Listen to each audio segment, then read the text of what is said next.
Hola, buenas noches. Una semana más con conversaciones con el equipo Zulu. Hemos ido cambiando de días, pero estamos ya nuevamente con ustedes. Primero de todo, buenas noches. Hola, buenas noches, ¿qué tal? Vamos a intentar disertar un poco a principios de semana con muchos temas que tenemos. Ya avanzamos una cosa y lo hemos ido comentando en los programas. Creemos que el tema de Venezuela es muy importante, pero creemos que hay que estar en las cosas, digamos, del día a día, encima de las cosas que realmente tenemos que estar hablando, es decir, de la situación en España más que de otras cosas que a veces sirven como acicate, pero también pueden servir como despiste. Entonces, si les parece, vamos a hablar, obviamente, de Venezuela, pero empezaremos con unos temas más cercanos a todos nosotros. Empezaremos hablando, si les parece, del tema del PSOE, del Congreso que ha acabado, del declive que estamos viendo en el PSOE y qué podemos aportar sobre este primer tema. Bueno, es sorprendente la oferta que ha hecho Felipe González después de ser tan crítico con el presidente. Muchos no entendemos ese ofrecimiento a ayudarle. Es verdad que siempre ha dicho que estaba para lo que se necesitara, pero bueno, la puesta a disposición tan clara en el Congreso ha sido sorprendente. Poco se ha hablado de las propias enmiendas que habían anunciado partidos, bueno, los, las organizaciones territoriales del PSOE. Poco se ha hablado de que, por ejemplo, Extremadura y Castilla y León han alzado la voz o van a alzar la voz en caso de que se distribuyan los presupuestos de una manera que ellos considerarían sesgada hacia Cataluña. Han vendido el Congreso como el Congreso de la Paz, que es bastante curioso. Y bueno, con los datos de aprobación que tiene el PSOE ahora mismo y los datos de la nueva federal que ha sacado, comentabas fuera de micro, un 90 y pico por ciento, eh, creo que queda claro que algo está pasando en el PSOE y ya no solo qué pasa, sino qué pasará cuando las elecciones sucedan. Ahora es verdad que habría que estar muy atentos al tema de Andalucía en el caso de que haya elecciones antes, que es lo que debería suceder de las nacionales, pero en el PSOE ya queda claro que se han dado cuenta de la situación de gobierno, se han dado cuenta de que la población empieza a estar bastante cansada y bueno, yo creo que no era el momento más oportuno para hacer un congreso, pero ya sabes cómo son los partidos políticos, siempre No, intentan sí, llamar la atención.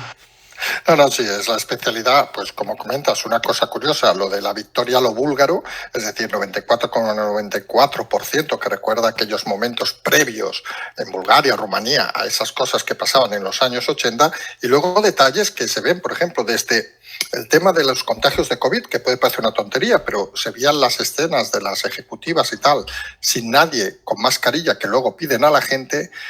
Y luego temas como parece esa sensación de miedo a la calle. Vimos el otro día el vídeo en Just, en la entrega de los premios a Merkel, del equipo incluso del propio Sánchez, recriminando a la gente que habían pactado que no elevaran la voz cuando estuviera el presidente. Y es esa sensación un poco de improvisación continuada. Sí, en el momento en el que un presidente se tiene que preocupar de mandar a alguien de prensa a decirle a la calle, a la gente de la calle, perdón, que no griten, ya es la constatación definitiva de que saben a ciencia cierta que han perdido la calle o han perdido la imagen. Voy a poner un ejemplo mucho más claro. En el Día de la Hispanidad, en el desfile, todos, todo el mundo escuchó las críticas, fueron bastante contumaces y contundentes, y casualmente lo que era un grito democrático cuando estaba Rajoy pasó a ser una vergüenza protocolaria y una vergüenza para la sociedad porque no pitabas al presidente, pitabas al país. Es cuanto menos curioso. Lo de las mascarillas, pues es un poco como lo de la presidenta de La Rioja, ¿no? Son este tipo de acciones que son vergonzosas y que ponen de manifiesto otra vez más que viven ajenos a la realidad y que tú no puedes hacer unas cosas, pero ellos sí. Me recordó la verdad a la fiesta esta que hicieron en el Casino de Madrid, creo que era Pedro J o no, no, el periódico, en plena pandemia que hubo mucha polémica. Pues esto es lo de siempre. Tú en tu casa no puedes hacer lo que te dé la gana y esta gente puede hacerlo. Entonces, bueno, es otra prueba más de lo que importa la gente y es otra prueba más para la gente de que no les importamos y que deberíamos hacer lo que nos diese la gana. Yo invito, y lo digo de verdad, creo que ya es hora de desobedecer cívicamente ciertas reglas que además se han desarrollado bajo la ilegalidad de los estados de alarma. Así que desde aquí creo que hay que hacer ese llamamiento. Ya va tocando. Porque aparte de esas cosas extrañas, digámoslo así, que parece que lo hemos dicho en más de una ocasión, muchas veces hay que ver las cosas, intentar analizar las situaciones. Y, por ejemplo, tú nombras a un jefe de gabinete como Óscar López hace unos meses, en principio se le da confianza, se supone, y nada, pasan 3 meses y colocas al Hernando, aquel que echaste hace 5 años, con lo cual en el fondo estás diciendo que el jefe de gabinete que tenías no estás confiando del todo en él. Es de esos movimientos extraños de, como lo que decías, de ir la gente de prensa a la gente de la calle a decirle que se callen, es como si no estuviera nada bajo control y parece que la sensación de improvisación cada vez es mayor. Sí, tú has dado la clave. Al final se ve que es improvisación. A mí me sorprende que Hernando haya vuelto o quiera volver, porque recordaremos cómo salió del partido, o bueno, incluso cómo salió de la ejecutiva de unas maneras bastante malas. No acabó muy bien con Sánchez, o eso se hizo creer. Y son cosas. Bolaños ahora le han nombrado el señor de la reforma constitucional, o no sé qué nombre le han dado. Están sacando cosas y están haciendo movimientos que no responden a una estrategia política, responden más, nosotros creemos, que a simple comunicación o a simple también forma de desviar la atención, ¿no? Ahora estamos hablando de Hernando cuando deberíamos estar hablando todos los días de la ministra de Energía. Eh, yo creo que ya podemos decir que están sin ninguna idea y van dando pasos de ciego. No, y sumamos además todo el tema judicial. Mañana, recordemos, sale el tema en el Supremo de la Lola, de Dolores, de la fiscal general, para ver si ha sido nombrado de forma adecuada o no. Recordemos que si por alguna cosa el Supremo acaba decidiendo que no, se tiene que ir del cargo y ya veremos todas las decisiones que se han tomado, por ejemplo, tema como lo de los indultos, etcétera. ¿Qué pasará?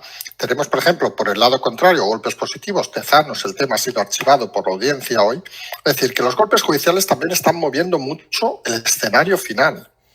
Sí, pero no, tampoco quiero ser aguafiestas, pero la gente que va a decidir sobre el tema de la fiscal general del Estado, digamos que es gente eh, progresista en la escala judicial. Entonces, eh, parece ser, o por lo menos en los mentideros se dice que no va a suponer ningún cambio. Aunque es verdad que últimamente los mentideros dicen una cosa y la realidad es otra. El otro día nos comentaban eh, la vergüenza que sintieron muchos diputados del PSOE por el aclamamiento y el aplauso al ex diputado, y digo ex diputado porque el Supremo le ha condenado y debería estar inhabilitado, Alberto Rodríguez, donde se atrevió a pedir que no le quitaran el escaño, y no solo aplaudieron los miembros de Podemos, sino que encima los miembros del gobierno y del PSOE aplaudieron. Eso es la constatación de que el PSOE ya está por encima del bien y del mal y le da exactamente igual todo, quieren salvar los muebles de cualquier manera. No quiero pensar que sea un guiño a Podemos, porque Podemos tampoco está para aplaudir a nadie, pero el PSOE está que no está, está que no está.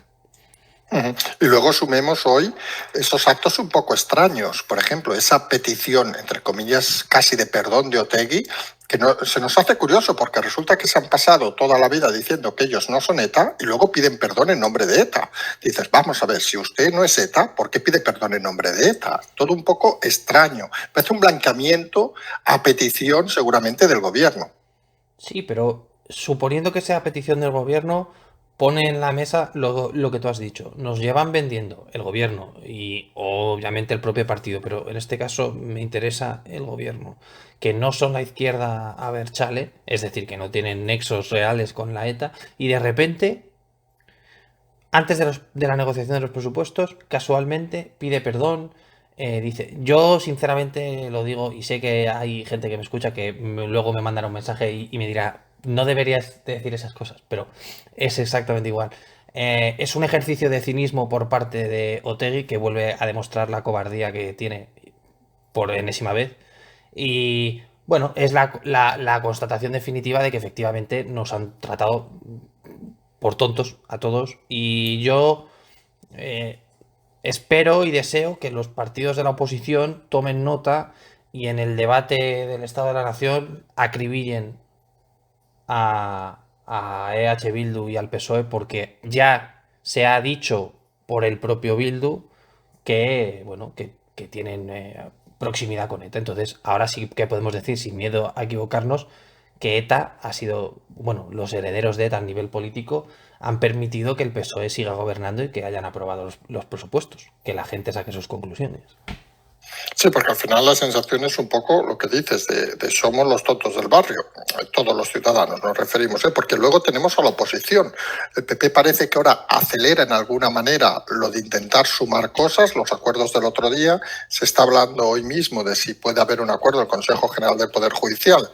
Recordemos que un acuerdo que en principio no es el que contempla Europa, eso es otra historia, pero la situación es que parece que en el PP es como lo que ha pasado en el PSOE. Acabó el Congreso, que parecía que era todo excelente, y han vuelto al nivel medio-bajo. Sí, hay que entender una cosa. El PP, por lo menos es la teoría que manejamos nosotros o como la explica gente del PP.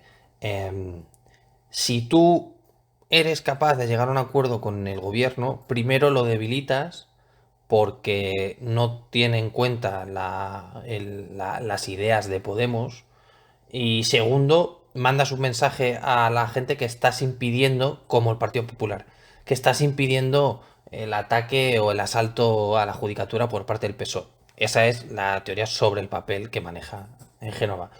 Pero hombre, yo creo que es muy difícil de ver. Al final, el PP lo único que debería haber hecho es tratar de conseguir la reforma judicial que nos exige Europa.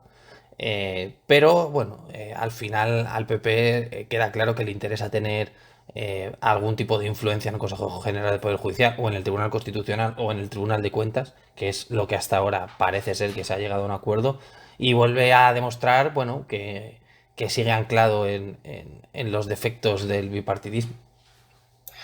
Sí, porque al final, si se adelantan las elecciones de Andalucía, parece claro que, por ejemplo, si la candidata, que ayer se volvió a hablar del tema, en el caso de Vox es Macarena Olona, por ahí podría haber un sufrimiento incluso de la candidatura del PP, es decir, porque ahora mismo Vox no tiene candidato en Andalucía. Alguien con cara y ojos, digámoslo así de claro. Pero el momento que se pudiera presentar Macarena Olona podría ser un salto cualitativo, creemos algunos, en los resultados que puede haber allá, teniendo en cuenta que el PSOE en las últimas encuestas ya está hasta 15 puntos por debajo del PP. El problema aquí es cuánto pierde Vox a nivel nacional por ganar en una plaza como Andalucía. No sé hasta qué punto les compensa. Porque aquí lo hemos hablado muchas veces. Uno de los principales dolores de cabeza en el Congreso para el gobierno está siendo la señora Olona. Si se va a Andalucía, que posiblemente eso suponga el sorpaso en Andalucía, y siempre he dicho que el PP a nivel nacional no va a conseguir el sorpaso, pero Vox, perdón, no va a conseguir el sorpaso, pero en el caso de Andalucía pensamos que sí. Es cierto que con Olona lo mantendría, pero perdería mucho el partido a nivel nacional. Y no sé hasta qué punto Vox consideraría el movimiento lo suficientemente acertado. Aunque es verdad que de suceder el PSOE respiraría, o por lo menos seguro que Marlaska estaría más tranquilo. Sí, porque aquí se abren dos escenarios en el caso de Andalucía. Por un lado, eso que habíamos comentado hace meses de la incomodidad de algunos líderes de Vox, con Macarena Olona, por ejemplo, a la que querían sacar, digamos, del escenario central de Madrid. Y por otro lado, esa sensación de que podría llegar Vox mucho más allá de lo que parece en Andalucía, pero que está claro que esto implicaría de que para ganar elecciones, lo mismo que le pasa al PP, o tienes un buen candidato, pero los partidos ya pintan poco. Es decir, un ejemplo rápido. Ayuso arrasa en Madrid, Casado no arrasa en España. Es decir, es importantísimo el candidato, aunque algunos no lo crean. Yo te tengo que decir que en el caso de Andalucía no creemos que sea tan importante el candidato porque Vox en Andalucía tiene un candidato que acabó como acabó y es más lo que representa el partido o lo que defiende la región que el personaje. Yo insisto, yo creo que invertir un personaje con tanta planta, con tanta percha, con tanto poder dentro de Madrid en Andalucía, como en este caso es Macarena Olona, sería un error de Vox. Y me extrañaría mucho que Vox, que, ojo, son los primeros que saben el alcance que tienen a nivel nacional y son los primeros que saben que son finitos en el panorama nacional, dicho por ellos, me cuesta mucho, y por lo que nos cuentan, que la decisión sea esa. Posiblemente, además, la propia Macarena Olona ha dicho que ella quiere estar en Madrid, igual que Ayuso ha insistido cientos de veces que no quiere ser candidata a la presidencia. El tema es aquí si le damos la importancia al escenario andaluz como se la dimos a la Comunidad de Madrid.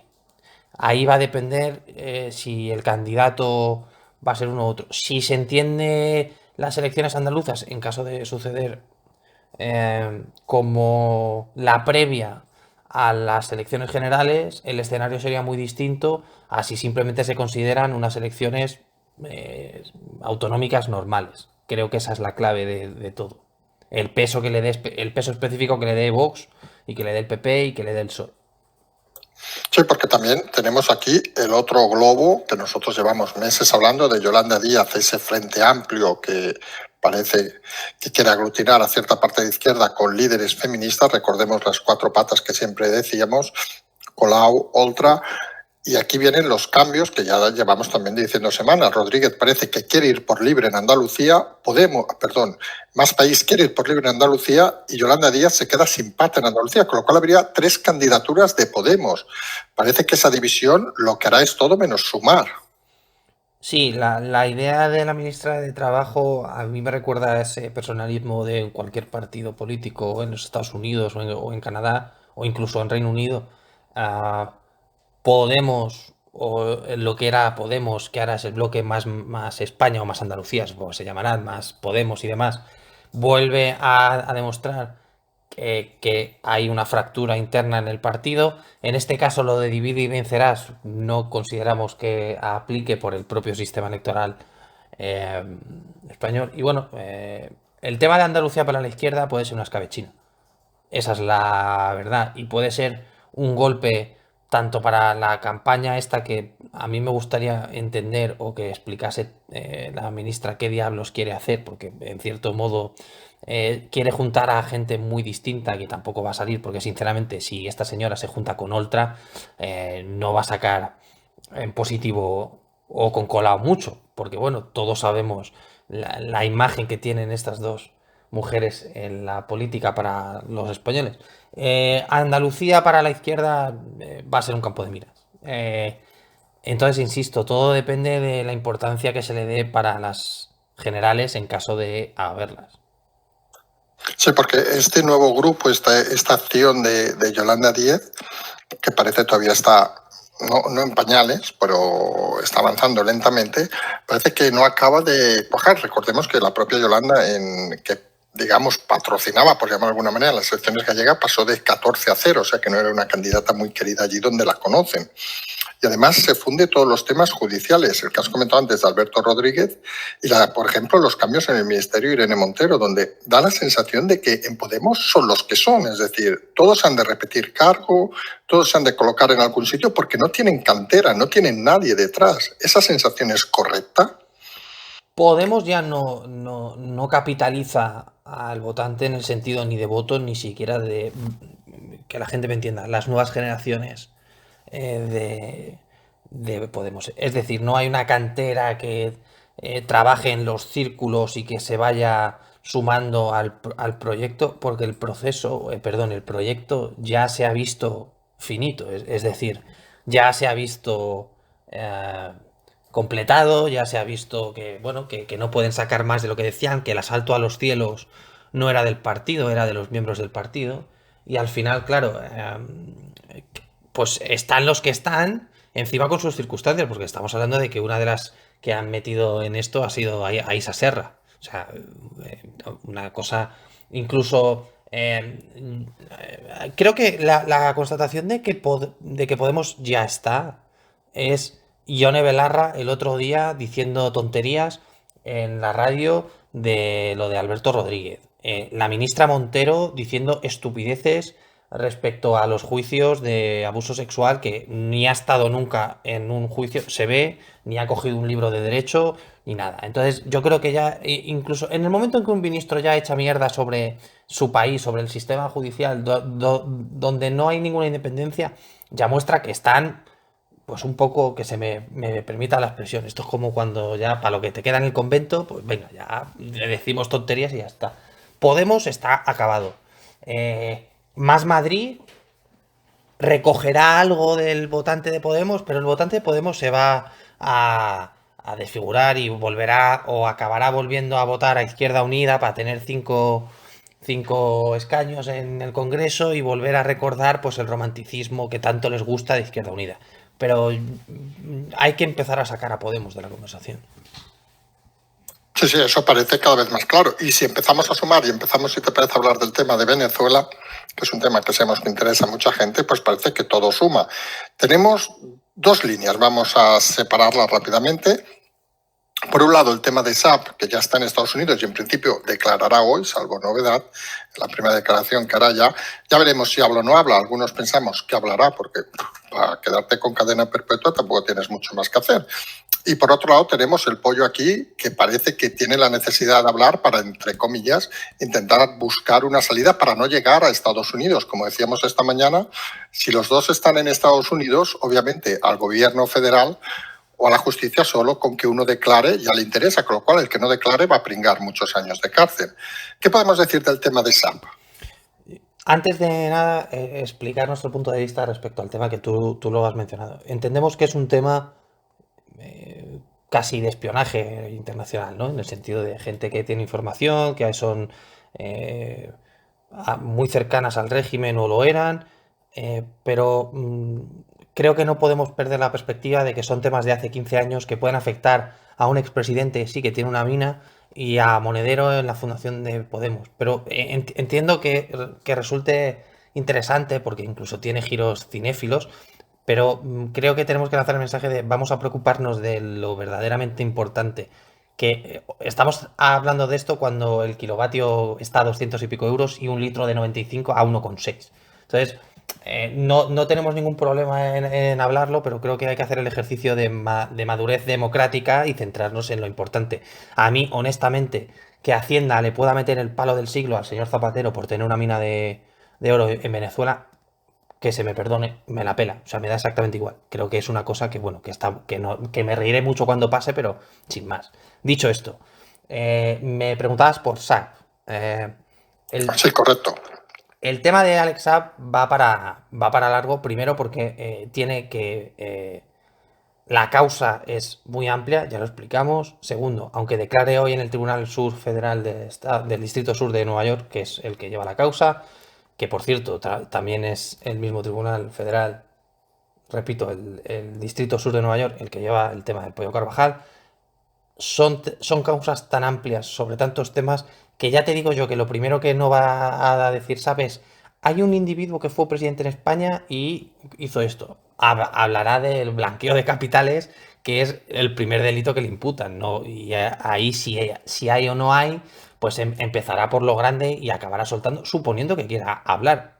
Por la cultura de la izquierda latinoamericana y más concretamente a la gente que se ha dedicado aparentemente al narcotráfico, siempre está ese recuerdo de esa frase mítica que decía Pablo Escobar de antes muerto que acabar en una prisión yanqui. En este sentido, nosotros consideramos, por las informaciones que manejamos, que algo van a colaborar, pero claro, que la gente no espere que esto de repente acabe con el gobierno en España. Es a lo que voy. O sea, es un tema que, bueno, que interesa, pero que realmente creo que tenemos que empezar a darnos cuenta de que este señor está imputado por cosas ajenas al día a día de nuestro país. Entonces, bueno. No, sí, aparte, lo que hemos comentado en más de una ocasión, SAP en Estados Unidos les va a importar un huevo España. O sea, va a hablar de lo que va a hablar, si habla. O sea, lo de España no deja de ser una cosa menor. Claro, que ojo, que a lo mejor puede explicar que blanquea dinero a través de una mina que casualmente es de Zapatero. Te pongo el ejemplo. Ahí sí, pero que la gente no piense que se va a sentar y la primera pregunta que le va a hacer el juez federal va a ser: ¿tiene usted algún contacto con España? O sea, creo que hay que ser un poco serios en este tema. El caso del Pollo Carvajal es completamente distinto, primero porque está aquí. Entonces, al estar en España, imputado además, y a la espera de que se le envíe a Estados Unidos, porque hay que resolver la petición de asilo, es completamente distinta. Entonces entiendo que... Y ojo, tampoco porque volvemos a estar hablando de cosas que pasaron hace 15 años. Entonces, bueno, no sé, creo que hay que contemporizar el tema y decir a la gente que sí, que es muy interesante, pero que no tenemos que desviar la atención. Sí, porque existe o no existe la mina. Hay gente que dice que sí, hay gente que dice que no. Yo te diría que sí. Sí, aparte, no, ahora fuera coñas, es lo que hemos estado comentando estos días, que exista o no exista, no habrá un papel que ponga cesión de derechos a José Luis Rodríguez Zapatero, Bueno, obviamente. esto es así. Si existe una mina y vende lo que extrae de la mina, tiene que haber un derecho de concesión a una empresa que puede estar conectada. No creo que esté puesto directamente el nombre, pero estará puesto a una empresa porque si no, a nivel del mercado no puedes vender el mineral. Entonces, algún rastro tiene que haber, pero aquí no estamos hablando de la mina. Si esto será pues el tema fiscal en el caso de que haya realmente o no colaboración. Más allá de eso, bueno, pues yo creo que podemos hacer las bromas de que el PSOE nos está dando, nos ha quitado el oro y el moro, tal, jiji, jaja, pero más allá de eso, creo que es un Porque tema. al final la clave, creemos también, podría ser que para los fondos que se han dado a Podemos, supuestamente, vamos a hablar, a Monedero, Podemos, a algunos miembros del Partido Socialista, tenían como fin, ¿qué tenían como fin? ¿Cambiar el régimen en España, por ejemplo? ¿Podría ser una idea? ¿Eso se puede haber hablado? Claro, una conversación interesante es: Monedero recibe supuestamente o no fondos del gobierno venezolano, del régimen venezolano. Eso el Tribunal de Cuentas puede investigarlo porque hay que recordar a la gente que se cerró un caso, bueno, está parado, no es que se cerró, sobre la financiación del partido porque no había pruebas suficientes. Ahora si de repente el Pollo Carvajal o Alex Saab o quien sea da información que permite al Tribunal de Cuentas demostrar que el partido político de Podemos ha sido subvencionado de manera irregular con fondos que vienen del narcotráfico o de lo que sea, incluso por no cumplimentar los requisitos legales en cuanto a la economía del partido, podemos ver a Podemos ilegalizado. Esto es una realidad.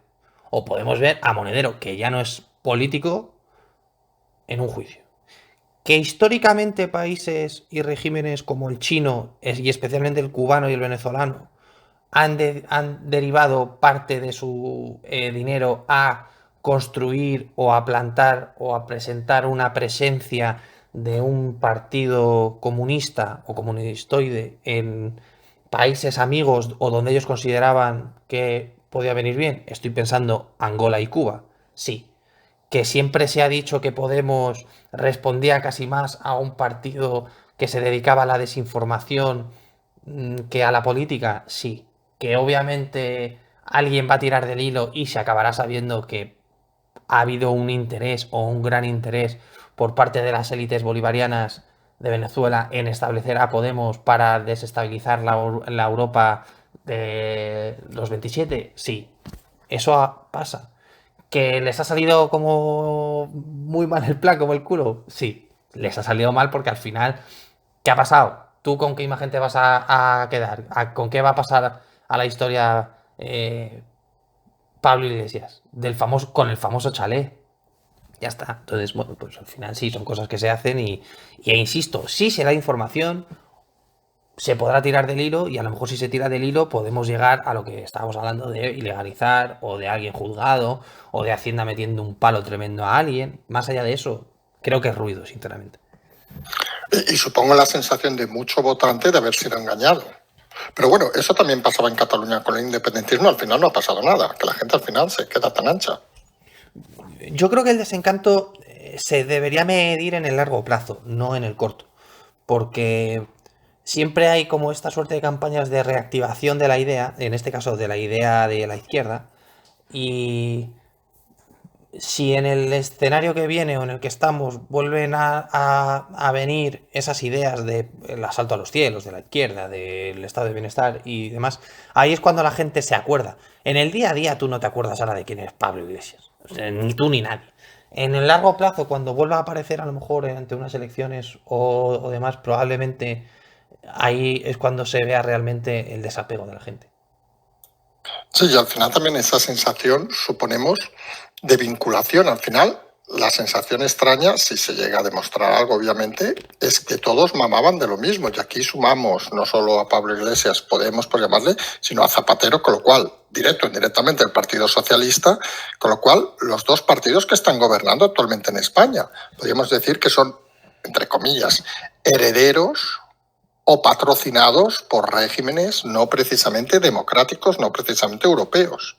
Sí, pero bueno, ahí también entramos en un tema de comunicación. Es decir, ¿qué capacidad tiene el PSOE, por ejemplo, de desvincular a un expresidente socialista de la actualidad del partido? Porque obviamente aquí no va a pasar como con el PP, que estando todo el mundo fuera de la Gürtel se le ha seguido relacionando. Porque claro, el PP es malo. Obviamente los medios de comunicación dirán, no, no, Zapatero fue presidente y ya no tenía nada que ver en el partido.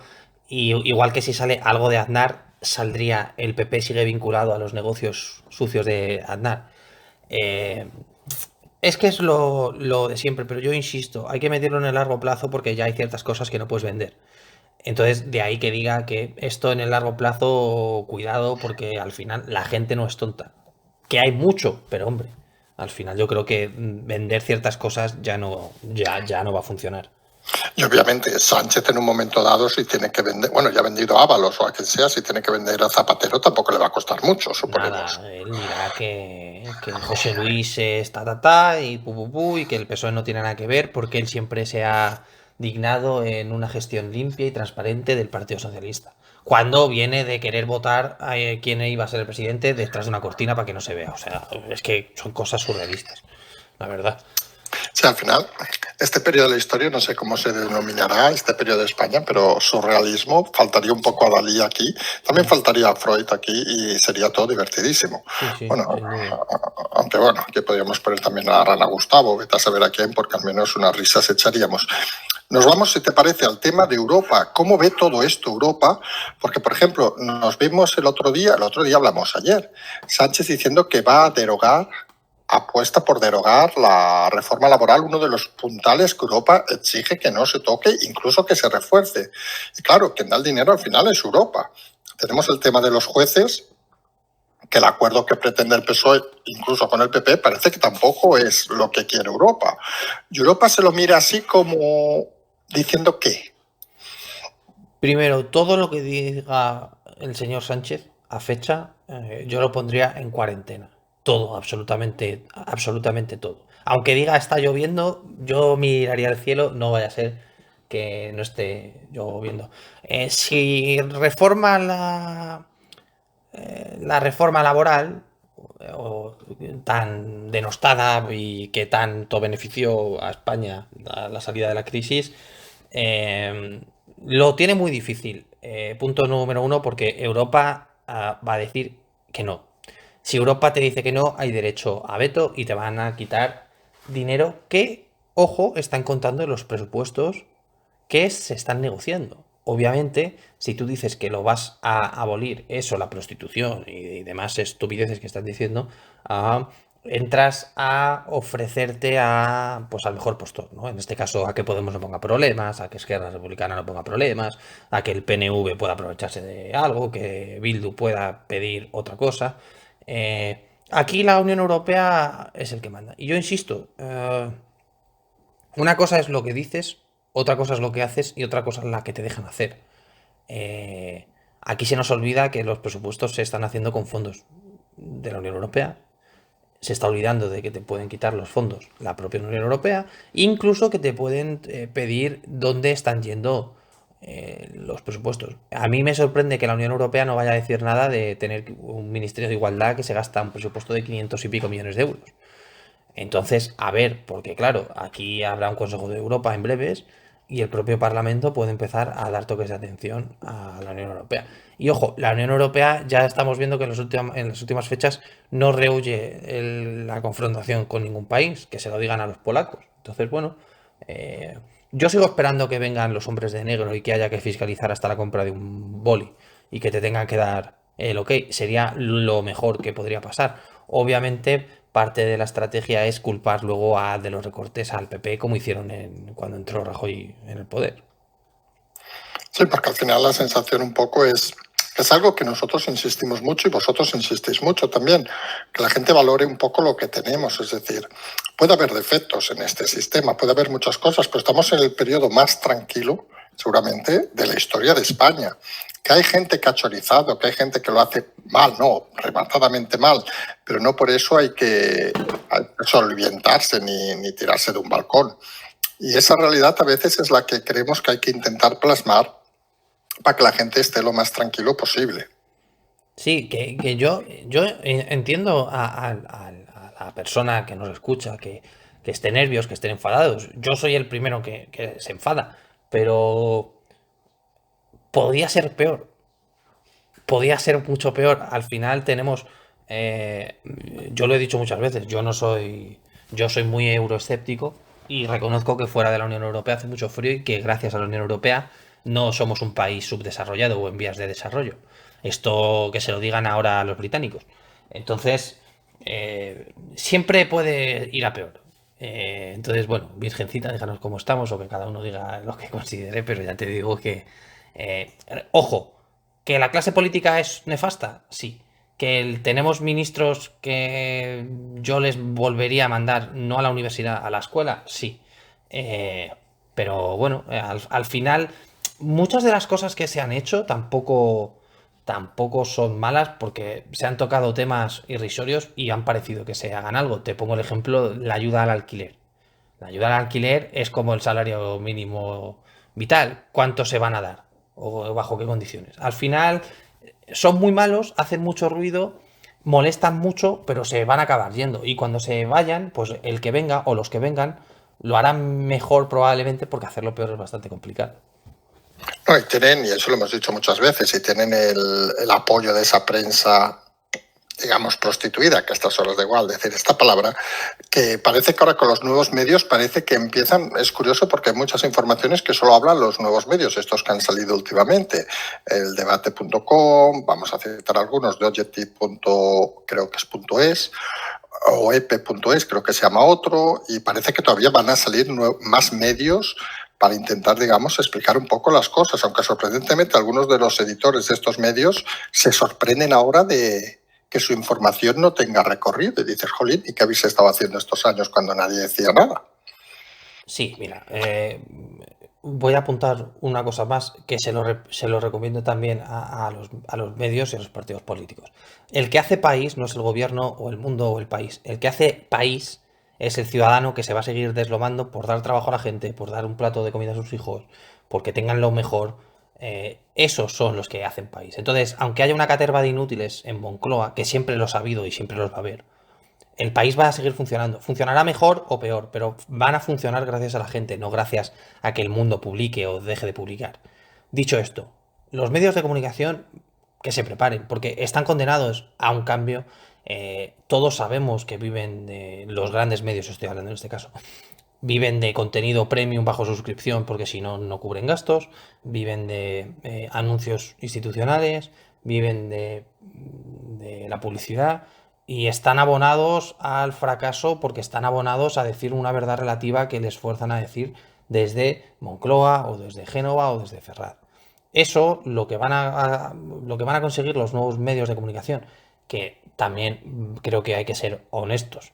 Muchos vienen de independientes y tienen un claro sesgo hacia el otro lado. Tampoco vamos a obviar lo evidente. estoy pensando en 7NN, por ejemplo, que es un buen medio y tienen buenas informaciones, pero coño, se ve de dónde son, que no hay ningún problema, pero que tampoco podemos caer en estos medios nuevos independientes porque algunos lo son, pero hay otros que no. Bueno, resumiendo, que los grandes medios de comunicación tienen un problema eh, y yo diría que están extintos realmente. O sea, no están en vías de desaparecer, están desapareciendo y esa es la realidad.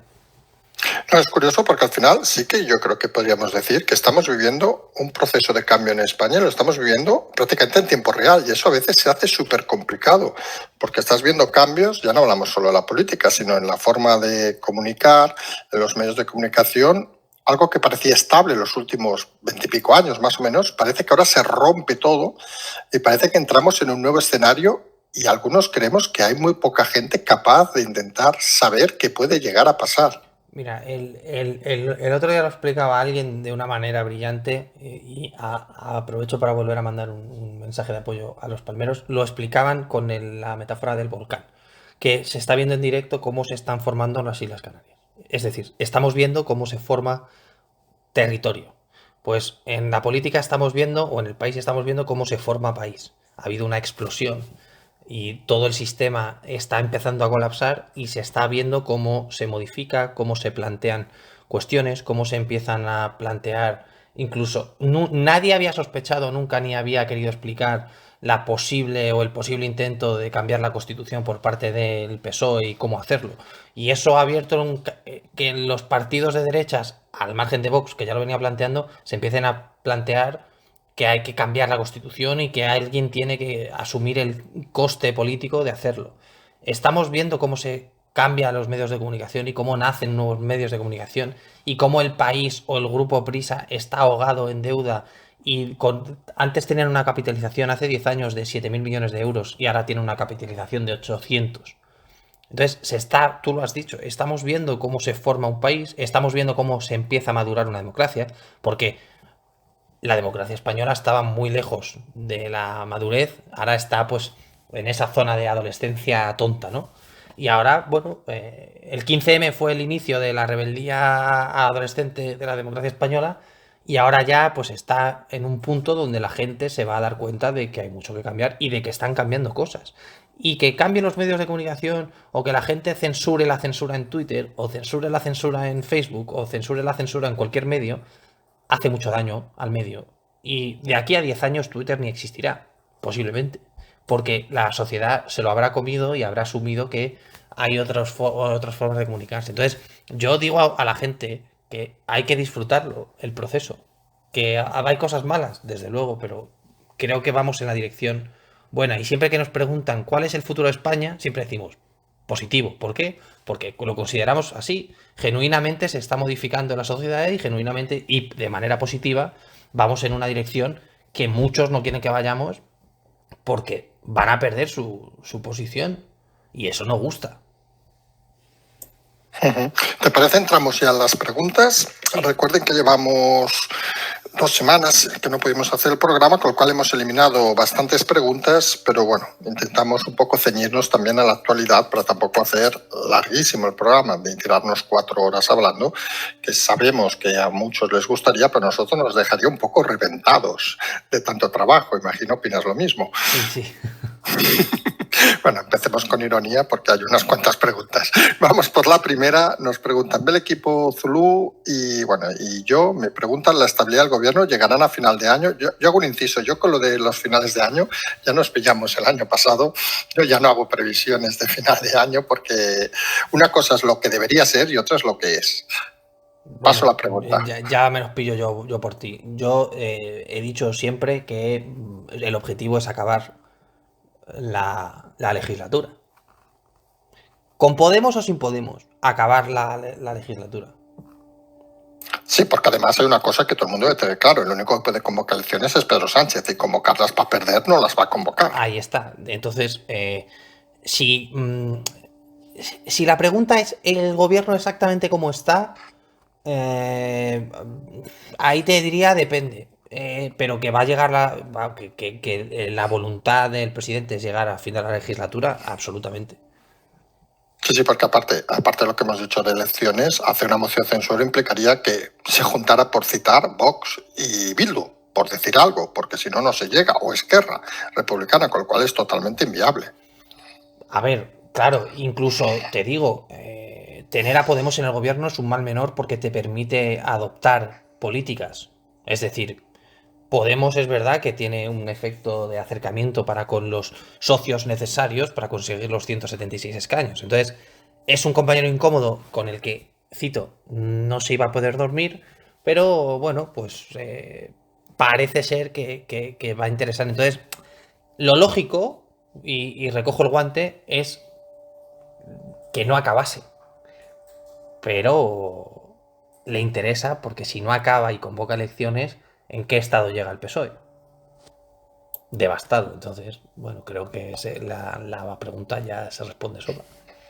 Siguiente pregunta. La idea del PP de dar una oportunidad a Pablo Casado está bien desde su punto de vista, pero ¿tienen idea de cómo quedará España después de otra legislatura con Sánchez? Ya que a este lo único que le importa es dormir en la Moncloa.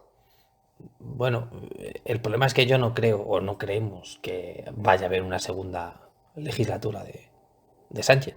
O sea, no me preocupa cómo va a estar España en el 2027, me preocupa cómo va a estar en el 2023 o en el 2022, si se adelantan. Yo vuelvo a insistir, se entiende que la gente no quiera a Casado, pero en el momento en el que el PP se plantease cambiar de candidato, ahí sí estaríamos ante la posibilidad de que Sánchez ganase otras elecciones. Entonces, bueno, yo creo que hay que dejar pasar el tiempo, veremos si se convocan o no se convocan elecciones, pero ahora, hoy mismo, independientemente de lo que diga Tezanos y el CIS y toda esta gente, que vuelva a gobernar el PSOE, por lógica, se atisba muy improbable. Sí, porque si hiciéramos caso a Tezanos, se convocarían elecciones mañana, porque Claro, con claro. esos datos sería... El hecho de que de que esas encuestas están falseadas es de ser ciertas, ya habría habido una convocatoria de elecciones. O sea, no hay más, no hay otra posibilidad porque mira lo que pasó en Madrid. Entonces, no hay otra forma de entenderlo. Es decir, si no hay elecciones es porque esos datos no son así. Siguiente pregunta. Nos preguntan cómo cree que afectará a España la crisis energética, cómo se podría evitar, o sea, de alguna manera. ¿Es un error el rumbo verde que ha tomado Europa? Por partes. Hay creo que ya lo hemos explicado, pero el problema del precio de la luz, que es la crisis energética actual, es que se vende cualquier tipo de energía al precio del ciclo combinado. Si se hiciesen más centrales nucleares y, por ejemplo, que son las más limpias, habría mucha más energía en Europa y no había una carestía, que realmente no la hay, es un tema de precios. Si se estableciese el precio de cualquier tipo de luz al precio más barato de generar, no estaríamos pagando 280 y pico euros por el megavatio, el kilovatio. Soluciones hay. ¿Cuál? Cambiar la legislación y que el mercado único de luz funcione de otra manera. Esto te lo dice cualquier persona que ha trabajado en una eléctrica, no es economía hiper complicada. Y luego, pues hombre, la Unión Europea se dedica a escuchar a la niña Greta. Yo voto porque cada país tenga la libertad, que la tiene, de hacer las centrales nucleares que quiera. Y aquí voy a ser claro, si la India y China no respetan los acuerdos internacionales, yo no me voy a dejar de comer un chuletón porque un chino haga 200 coches al día. Es decir, si los países más contaminantes no se preocupan, creo que no tenemos que pagar justos por pecadores. Eso sí, que hay que generar energía en Europa para no depender de terceros y que pueda haber presiones diplomáticas, también. Que la forma a lo mejor no les gusta porque puede ser potencialmente peligrosa. Bueno, es que claro, aquí entramos en qué es más peligroso, la contaminación que genera el ciclo combinado o el 0,0001% que puede haber un accidente nuclear. Yo creo que la conversación hay que tenerla. Sí, al final parece que estamos, perdón, delante de la Europa de las vanidades, ¿no? Aquellos de que queremos hacer todo, todo, todo, y al final lo que hacemos es hundirnos poco a poco. es el problema de siempre de la Unión Europea de la moralidad por bandera. Tú no puedes exigir a tus ciudadanos que se ajusten a unos supuestos problemas cuando los mayores generadores, según la ciencia que tú dices que está detrás de esos resultados, no solo no hacen nada, sino que cada año generan más. Entonces, eh, esto es como si yo suspendo un trabajo, una prueba, no sé, si bebo y me para la Guardia Civil, me pone el chupete y doy 2,10 de alcohol y digo, no, es que yo no he bebido y el otro ha bebido más. No, no, si yo consumo y el otro consume más y va generando más polución y más polución y más polución y yo me quito, ¿de qué me sirve? Lo que no tiene sentido es, te pongo un ejemplo que la gente lo va a entender. Bill Gates está hablando todo el día de medio ambiente, todo el día, todo el día. Se casa su hija, ayer, o antes de ayer, iba en un avión privado y luego en un helicóptero. Y es el que luego te dice, eres contaminante. ¿Cómo que eres contaminante? ¿Y tú? Que vas en helicóptero y en avión y desde Europa se ve como que somos los malos. No, no, pero si es que los chinos están, lo he dicho varias veces, están haciendo 42 fábricas de ciclo combinado para generar energía, que es la que más contamina. Pero la culpa es nuestra. No tiene sentido. Y así con todo, ¿eh? Pero bueno, tampoco puedes decir nada porque ya sabes que te tachan de todo. Pero bueno, en fin. No, no, pero y lo de los aviones en España tenemos ejemplos claros. ¿Cuál es el partido teóricamente más verde? En principio Podemos, si no nos equivocamos. ¿Y dónde se pasa el día nuestra amada vicepresidenta? ¿En el helicóptero, en el avión? Que parece que no sabe qué son los servicios públicos. O sea, Claro. la hipocresía es brutal. Yo he pasado por Castellana y he visto a la señora ministra comiéndose un chuletón. Está contaminando.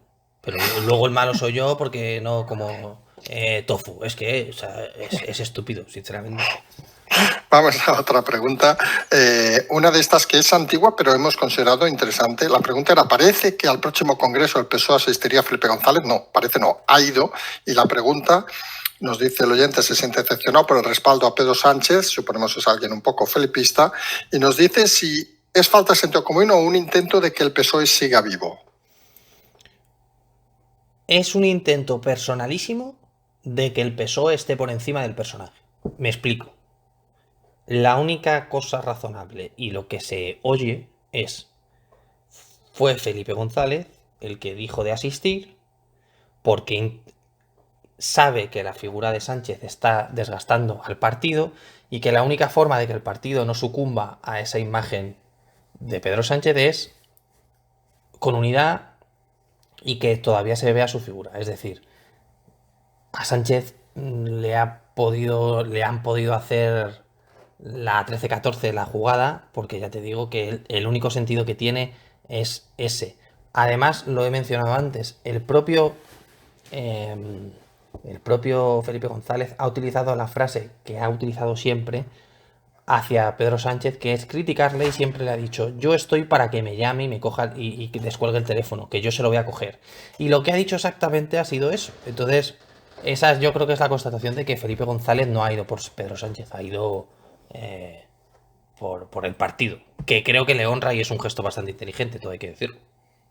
O sea, que hay gente, lo que decíamos al principio, que todavía apuesta por el partido más que por las personas. Que eso parece obvio.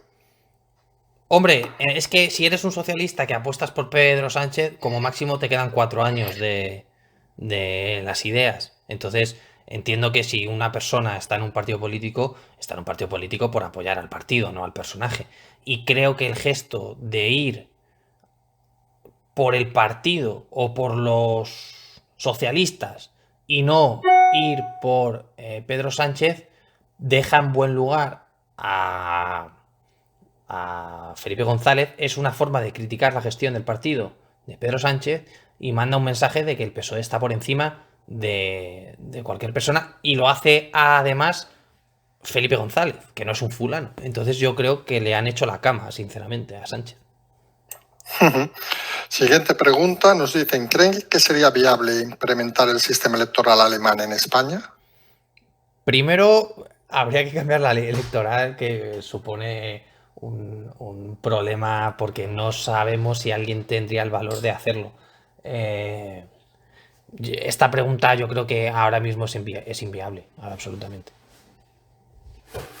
Siguiente pregunta. Ahora que sabemos que los bienes de ciertos independentistas serán embargados, recordemos las últimas sentencias del Tribunal de Cuentas, los últimos escritos del Tribunal de Cuentas, ¿le afectará a Puigdemont? En caso de que le afecte, ¿pueden ser embargados los bienes que adquieren en territorio extranjero, por ejemplo, su casa, bueno, que tampoco es suya, de Bruselas? A ver, hablo de memoria, pero yo juraría que no forma parte de la sentencia del Tribunal de Cuentas, salvo que me equivoque. Y en el caso de serlo, hasta donde sabemos, la casa de Waterloo es alquilada, lo cual... Sí, de todos los catalanes, no lo olvidemos, todos bueno, podemos ir allí a dormir, claro. Entonces entiendo que tendría que responder con patrimonio, pero ya te digo, estoy hablando de memoria, pero yo juraría que a él no le afecta hoy por hoy. Siguiente pregunta, nos dice, ¿por qué realmente, aparte del reglamento, las actas del Consejo de Ministros son secretas?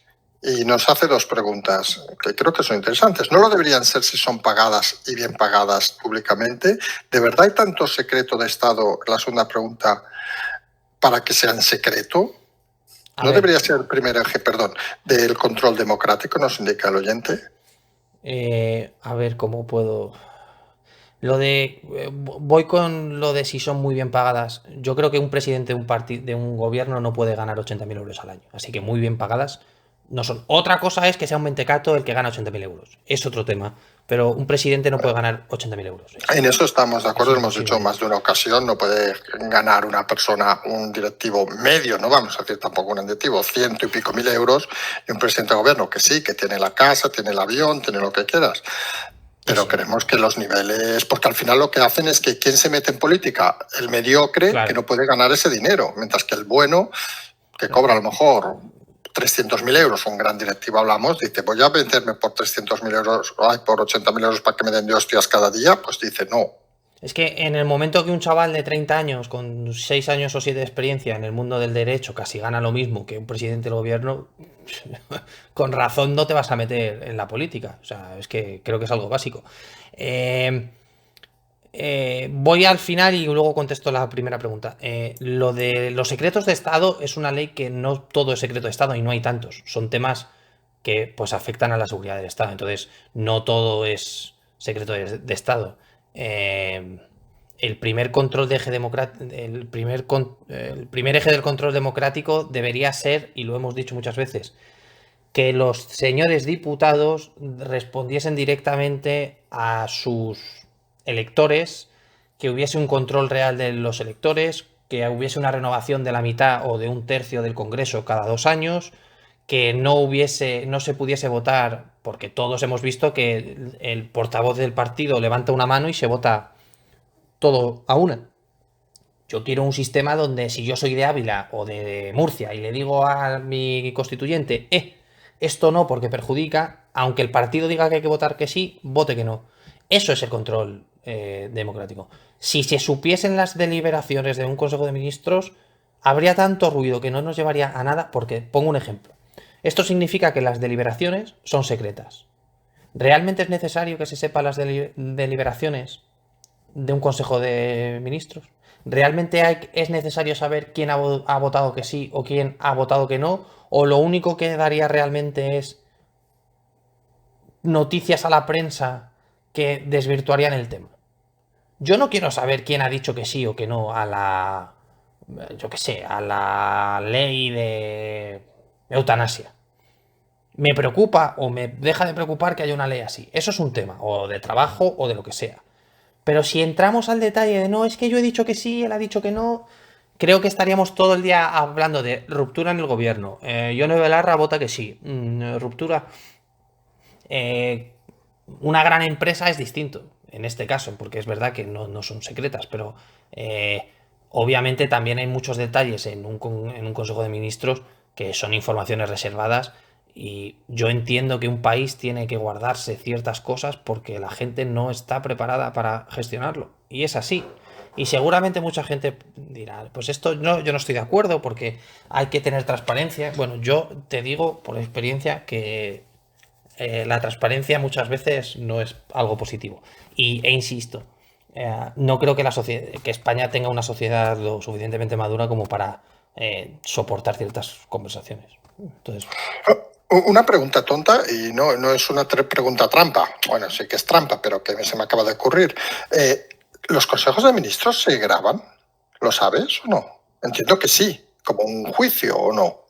a nivel interno hay un control, vamos a decir. De hecho, Vale, hay unas actas. Entonces, en el momento que hay unas actas, hay una transcripción vale, y debe haber de... un vídeo como en un juzgado, que esté Yo, guardado o lo yo que te sea. digo que hay una forma de constatar realmente en un juzgado qué se ha dicho, quién lo ha dicho, cómo se ha dicho. Vale, ahí voy. Es decir, que en un momento dado, No, si de hecho, hubiera que pedir un acta, se puede pedir un juez, obviamente. la propia ley del Consejo de Ministros dice que, aun siendo secretos de Estado, estipula que las actas son. Entonces, la propia ley estipula que hay un acta. Otra Vale. cosa es que se aduzcan los requisitos para que sea ley, para que se levante el secreto. No, sí, que Porque luego que no puede hacerse porque lo pida alguien, sino ha de ser bien motivado. una de las cosas que se piden, o que en este caso el PNV está haciendo un trabajo muy bien hecho, es parte de lo que se está solicitando en la reforma de la ley de secretos, que es a la que se acoge el Consejo de Ministros en la actualidad en cuanto a los secretos, es que al cabo de los años, 5 o 10 años, se pueda desclasificar esa información. Yo eso lo veo muy positivo, es decir, que en el ejercicio de un gobierno no haya la posibilidad de desclasificar porque generaría este ruido, pero que a partir de 10 años sí se pudiese hacer. Pero, claro, en el país que tenemos, con la prensa que tenemos, pues solo interesaría cierto tipo de desclasificación. Yo ojalá se pueda hacer como en Estados Unidos, que tú puedes ver cualquier persona, hay un portal de transparencia en ese sentido, que tú puedes ver toda la información que se puede desclasificar y demás. Aquí seguimos con una ley de secretos del 63, de cuando Franco. Entonces, eh, de ahí que no hay madurez todavía porque no se quiere dar el paso. Si no se quiere dar el paso es porque los partidos saben que en ese saco que es la ley de secretos pueden meter cosas que a lo mejor no son secretos, que se lo digan a la señora Laya, por ejemplo. Sí, porque ahora nos haces una doble pregunta, plantear una que supongo esta sí que sabes. ¿Todo en Estados Unidos cuando llega a cierto periodo, no sé si son 10 o 20 años, se desclasifica o sigue habiendo papeles que jamás se desclasifican? El caso americano. Si afectan a la seguridad nacional directamente a situaciones actuales, no se desclasifican. Te pongo un ejemplo. Vamos a Sí. poner que hay que hubo un atentado en Benghazi, el famoso de Benghazi del 2011-2012, donde muere el embajador y demás. Si la desclasificación de cualquier elemento del informe pone en peligro a un activo o a alguien que ha sido activo o demás, se desclasificaría todo menos esa información. Es decir, hay temas que no se desclasifica el 100% del contenido. No sé si me explico. Que la gente Sí, se sí, sí. imagine típica película donde sale un texto con tachones negros. Esos tachones negros son cosas que se omiten porque ponen en riesgo operativos, elementos estratégicos, instalaciones, dinero, números de cuenta, pero con los años se van a poder, te pongo un ejemplo, JFK, el asesinato, va a pasar 50 años y se sabrá todo porque ya no habrá nadie afectado por. Otra cosa es que en el ejercicio de transparencia el gobierno realmente comparta toda la documentación relativa a. Eso es otro tema. Ujú. Pero ya te digo que se puede. Porque claro, que si se hiciera 10 años, supongo nos llevaríamos más de una sorpresa, ¿o no? A ver, yo estipulo que para mí el tiempo mínimo para una revelación de secretos son 20 o 25 años. Más que nada porque si no se haría política con los secretos. En el sentido de se capitalizarían esos secretos de una manera bastante torticera. Entonces, eh, es muy complicado realmente. Es un tema porque incluso el espectador lo preguntaba. ¿Qué es qué es o qué se puede considerar un secreto? Para mí un secreto o que debe estar sujeto a la ley de secretos es algo que únicamente afecta a la seguridad del Estado. Todo lo que no sea seguridad del Estado, yo creo que no debería estar incluido el Consejo de Ministros a partir de cierta época, no debería considerarse un secreto. Es mi opinión, pero... Sí, porque al final lo que parece es que muchas veces se considera secreto lo que afecta a la seguridad de las personas del Estado, pero no al Estado. Y ahí Claro, supongo hay muchos intereses. que insisto, yo considero que las actas del Consejo de Ministros no deberían hacerse públicas durante el gobierno del partido, porque sería mucho ruido, pero claro, es una opinión personal de alguien que ha trabajado con información clasificada. Entonces, a lo mejor alguien de fuera dirá, no, no, pues el mayor ejercicio de transparencia que puede hacer la administración es que todo sea público. Bueno, pues yo lo respeto, pero no estoy de acuerdo ni puedo estar de acuerdo porque creo que hay cosas que sí que tienen que ser para solo los ojos, ¿no? Que es como se pone en inglés muchas veces la información clasificada. ¿Y los guardianes del secreto quiénes deben ser? No sé, según los guionistas está en Banco de España. Yo no sé, o sea, al final...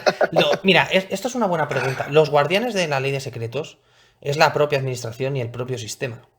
Y es un pilar... Esto que voy a decir quizás no se entienda, pero uno de los pilares de un Estado de Derecho es la propia conservación de los secretos de Estado y están relacionados con la seguridad, porque al final la seguridad del Estado es lo que permite que haya judicatura, que haya administración. Entonces, los guardianes, esto no es como lo de la Coca-Cola, que por lo visto eran dos hombres que no se podían subir en el mismo avión. Aquí no hay un señor con una llave que tiene los secretos de Estado, estarán guardados en algún sitio. Eso sí es verdad, pero es la propia administración y la propia justicia y el propio sistema el que protege los secretos de Estado. Y lo protege a través de la jurisdicción y de la legislación vigente. Entonces, están protegidos por el propio entorno. Que ojo, Sí, que sí, a, pero que a lo mejor físicamente coge un día... ahora, y no es por indagar, físicamente deben estar en algún lado. Es decir, si yo mañana quiero consultar, porque me autorizan, un documento de yo que sé que del 2007, me dirán, vaya usted, bueno, ahora a lo mejor es diferente porque me lo envían por internet, pero vaya usted a tal sitio que hay, no sé, habrá un sitio donde estén depositados Hombre, esto es esas como, actas. supongo que si son actas de algo de un Consejo de Ministros, pues habrá un sitio físico que los guarde, igual que en un juzgado tienen papel de hace 40 años. O que incluso seguramente estará hasta informatizado, ¿no? Bueno, o no. Pero el día que se cambie la ley de secretos, pues entiendo que habrá un soporte físico de algún tipo para consultar el asunto. O debería haberlo. Ujú. Vale, saltamos otra pregunta, si te parece. ¿Debemos esperar algún tipo de reacción de Unión Europea sobre el Plan General de Estado que se está negociando ahora del 2022, con esas premisas y sobre todo con esos datos que hasta el propio INE desmiente, crecimientos y otras cosas? El toque de atención de la Unión Europea puede ser, si hacéis esto, os quitamos esto. Entonces, bueno, creo que es un toque de atención lo suficientemente importante, la verdad. Vale. ¿Qué podemos esperar de nuestro amigo, recordemos, el nuevo Superbolaños, como lo ha llamado el expresidente Zapatero? ¿Qué realmente se pretende con que dirija esta Secretaría de Reforma Constitucional y Nuevos Derechos?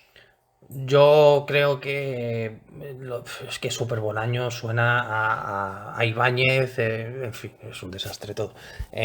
Super Bolaños, ¿qué se puede esperar? Eh, es que yo lo siento, pero después de la hostia, y voy a hablar así, con Iván Redondo, que se cayó el mito, yo ya que hablen de Super Bolaños, que ojo, no es que tengamos especial devoción por el hombre, pero a mí que se hable de Super, no sé, primero que se centre, a mí esta oficina de reforma constitucional y nuevos derechos creo que es ruido y que ahora mismo vamos a dejar de pensar en reformas y vamos a reformar lo que hay que reformar. Aparte de la Constitución, que yo soy el primero que dice que hay que reformarla, pero vamos a reformar el mercado laboral de una manera buena, vamos a reformar la economía, vamos a centrarnos en no subir 250 euros la tasa de autónomos a la gente. Entonces yo cuando con la que está cayendo leo esto, pues me echo a temblar casi. No sé. Sí, como has citado al amigo Iván Redondo, ¿qué debe pasar por la cabeza de Iván Redondo ahora? Quiero decir, pasó de aquel programa de Évole, patético por cierto, al cabo de unos días ir con Griso, donde era amigo de Calvo, ya no era amigo de Calvo. donde parecía fidelidad al PSOE, a Sánchez, parecía que ya no son amiguitos. ¿Realmente ha sido tan decepcionante lo de Iván Redondo? ¿Esperable? Está jugando a las cartas, no tiene ni pajolera idea de dónde se ha metido y no sabe cómo escaparse de su vida. ¿Qué podemos decir de Iván Redondo así, off the record? Mira, había alguien publicó, no sé si una columna en El Mundo o en el ABC, y la última línea era la descripción de Redondo, y era algo así como: al final es un señor de Donosti que se cree muy listo y es muy estúpido, una cosa así, o muy friki, o muy...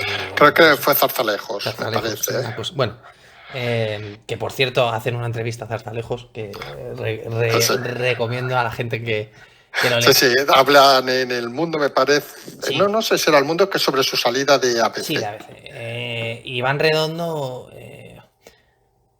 hay gente que no debería dar la cara nunca, porque se vive muy bien en el mito o la leyenda, y él ha querido intentar arreglar y intentar devolver. Nosotros teníamos la sospecha de que iba a intentar echar un capote a Sánchez, como ha hecho, y lo que ha hecho ha sido realmente demostrar quién era el jefe de gabinete, y creo que ha puesto en ridículo al propio presidente de una manera muy sutil. Creo que no es... Se está vendiendo que es una entrevista muy mala para Redondo, pero creo que es peor para Sánchez, porque es como el mensaje de: mirad quién le ha estado susurrando al oído al presidente, ojo, ¿sabes? Entonces, él está tranquilo 100%, y él sabía al final, creo que cada uno sabe también cómo es, ¿no?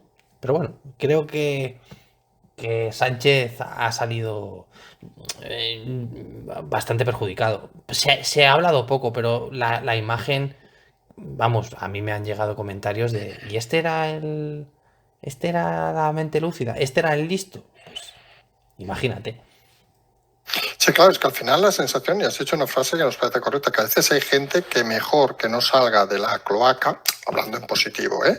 Es decir, porque seguramente, y podríamos también pensar en Bolaños, seguramente hacen mejor trabajo en la cloaca que en la vida propia. Y eso nos debería poner en duda a veces sus intenciones y sus actuaciones. El caso de Redondo parece bastante claro. Todos conocemos a alguien que a nosotros nos puede parecer majísimo y ser un tipo encantador o una mujer encantadora, y se la presentamos a un tercero y nos dice: ¿pero qué cojones? ¿Quién es este? ¿O qué dices? Pues Redondo es ese amigo que a lo mejor para mí puede ser muy inteligente, y le conoce a la gente y dice: es un cretino. Pues es el ejemplo, es como la vida misma. Si tú puedes ser muy bueno en las cloacas y puedes ser muy bueno como Bolaños manejando el partido y puedes conocer la estructura de la administración como nadie, pero dedícate a eso, porque a lo mejor tu vista pública o tu forma de expresarte o tu lo que sea hace que parezcas tonto o que parezcas una persona que no está preparada, y a lo mejor lo estás, pero lamentablemente te dedicas a la política y hay una parte muy importante de la misma que es la imagen. Entonces, esto Redondo lo sabe, y salió y vendió lo que vendió porque él sabe el efecto que iba a tener. Y aquí no se ha tenido la conversación de que el mayor perjudicado no ha sido el propio Redondo, porque a Redondo le da igual. Porque a Redondo se va a poner de cara contra nadie, pero manda un mensaje de: mirad Sánchez de quién se ha fiado. Y luego lo de Calvo que comentas, yo qué quieres que te diga. Cuando la vi en la radio decir: ah, pues me alegro saber que tenemos una buena relación. Eso es significativo. Es una puñalada. Sí. Dicho fino, ¿eh? Dicho fino, sí, pero muy fino. Muy fino. Hay que ser cabrón para decir eso, pero bueno, en fin. Pero ojo, ahí la que se pone en ridículo realmente es Carmen Calvo, porque si hubiese tenido un poquito de inteligencia, hubiese dicho: ah, pues sí, ¿sabes? Y en vez de eso, ha entrado al trapo.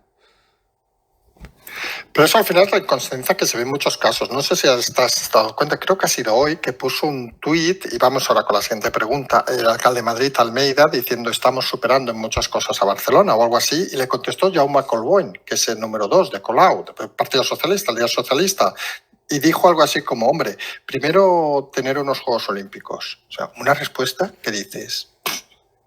lo que dices tú, entrar a su normalidad, esa gilipolleces que decimos aquí muchas veces. Bueno, que es para que le den a tomar por culo, porque es que no tiene otra. tú lo sabrás mejor que yo. Las condiciones antes de Barcelona, de los Juegos Olímpicos, eran las que eran, y los Juegos Olímpicos fue un proyecto para revitalizar la ciudad. Ahora sí, totalmente. Esto es Mira, te así. comento, venían amigos antes de los Juegos Olímpicos y se quedaban a dormir en Lloret o Playa Aro y venían un día a Barcelona. Y luego los Juegos Olímpicos era al revés, venían a Barcelona y a lo mejor se iban un día a la Costa Brava. Claro, Es decir, el cambio era brutal. yo entiendo el cambio que supuso los Juegos Olímpicos, pero vamos a hablar cómo estaba Barcelona antes. Yo no creo que Madrid esté en una situación que necesite unos Juegos Olímpicos para No, pasar a por eso, exacto. Entonces, yo, ese comentario, pues creo que demuestra una cerrazón mental por parte del individuo que lo haya dicho de, bueno, pues vale, los Juegos Olímpicos. Sí, Colbán, Pero bueno, en fin. dos de colado. En fin, si eres dos de colado tampoco se puede esperar mucha inteligencia, vamos a ser sinceras. En fin. Que por cierto, creo que me dijeron que estaba casado, ya se divorciado o lo que sea, no lo tengo claro, con uno de los productores de Sálvame. Ah, mira. O sea, sí, mira, cosas curiosas que tiene el mundo. Fíjate. En fin, fíjate qué cosas pasan. Vamos a la siguiente pregunta, que nos entretenemos que nos vamos con cosas banales. Nos dice, la iniciativa de Rivera y Sánchez de comprar todos juntos el gas por la Unión Europea, que han remitido al fondo del cajón, o sea, no la han aceptado, ¿se puede enmarcar en conseguir respuestas para tapar otros temas?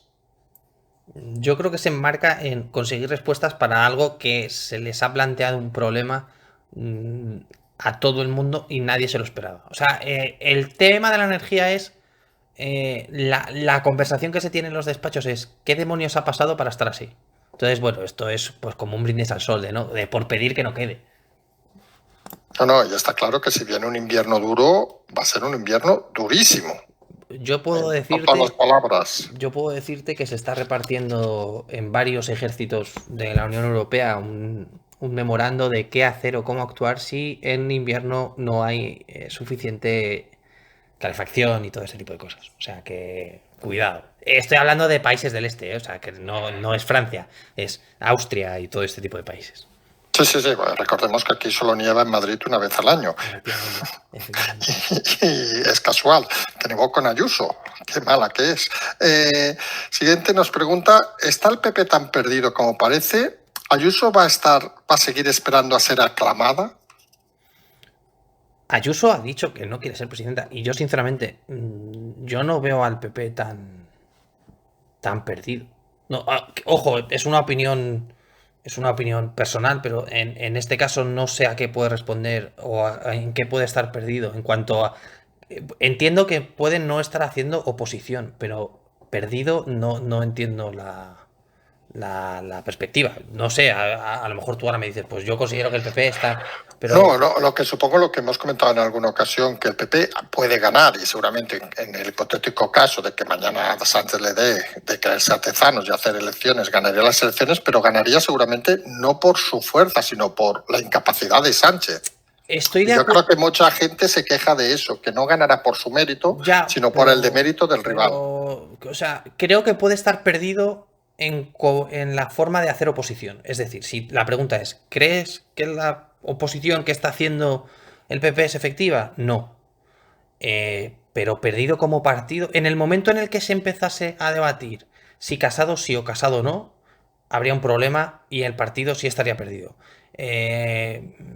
Creo que también esto responde a que hay una voluntad de o mucho votante del PP o mucho votante de Vox que votó a Ayuso y que le cuesta justificar el voto a Vox, de introducir a Ayuso porque volverían al redil. El PP no puede entrar a cierto tipo de discusiones porque entonces se debilitaría y sí entraría en estar perdido y no tener rumbo. Yo creo que el PP está haciendo muchas cosas mal. No está haciendo una oposición como la que está haciendo Vox, por ejemplo. Eso es un hecho. Pero de ahí a estar perdido, yo creo que no lo está. Vamos a la siguiente pregunta. Encaramos ya las últimas 10 preguntas, más o menos. ¿De qué manera influyen en el gobierno las sentencias del Constitucional sobre la legalidad de los estados de alarma y sus consecuencias sobre la población? Nos dice el oyente. Dicho de otra manera, ¿sirven para algo? Pregunta clara A y ver, directa. no porque no se fiscalizan las decisiones. Entonces, ese es el problema del Tribunal Constitucional. ¿De qué demonios sirve que ahora digas que es inconstitucional si no... Yo, ojo, yo entiendo que si declaras una ley inconstitucional a sabiendas, estás cometiendo un delito de prevaricación. Entonces, Vaya, que la viene, cosa es por qué no pasa al Supremo y se incoa una causa de inhabilitación por esta decisión. Pues son fallos del sistema. sí, porque luego nos hace otro oyente otra pregunta. ¿Qué opinión le merece el Constitucional siendo como es un instrumento político que al final no ejerce, digamos, ninguna acción válida, vamos a decirlo, fuera de lo político?